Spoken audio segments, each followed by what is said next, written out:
In the beginning, there was only light, a warm and endless glow. And within that light lived a little soul, bright and curious. "I know I am the light," it said one day to the great light, which was God. "But what does it feel like to be the light?" God's warmth seemed to smile, filling everything.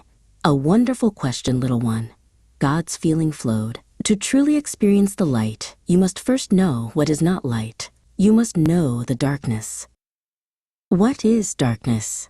asked the little soul. "It is that which you are not," God replied. "It is a special place where you can go to remember. You must forget you are the light so that you can choose to be it and feel the true joy of that choice."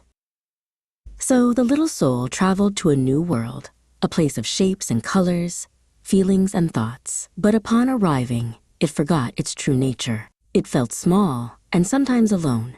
"Why isn't my life working?" it cried out one day, its voice lost in the wind. A quiet voice answered, not in words, but in a feeling, warm and familiar. "Do you really want an answer, or are you just venting?"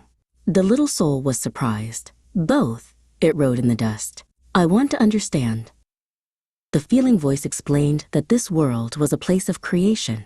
"You are not here to learn," the voice whispered, "but to remember who you are. Every thought you think, every word you speak, and everything you do is a tool you use to create yourself."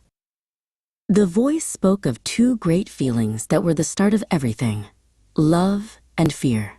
"Love is the energy that expands, that shares, that heals," it said. "Fear is the energy that contracts, that hides, that harms. Every choice you ever make comes from one of these two." The little soul began to understand. Life wasn't happening to it. It was being created by it. Every time it chose an action based on love, it felt a spark of memory, a feeling of warmth and light. It was remembering who it was.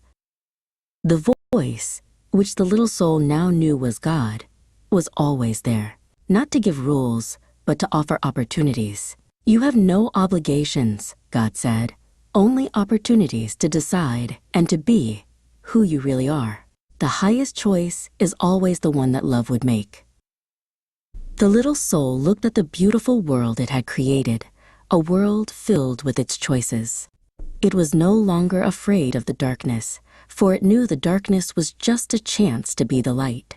And in that knowing, it felt the greatest joy of all. It was home.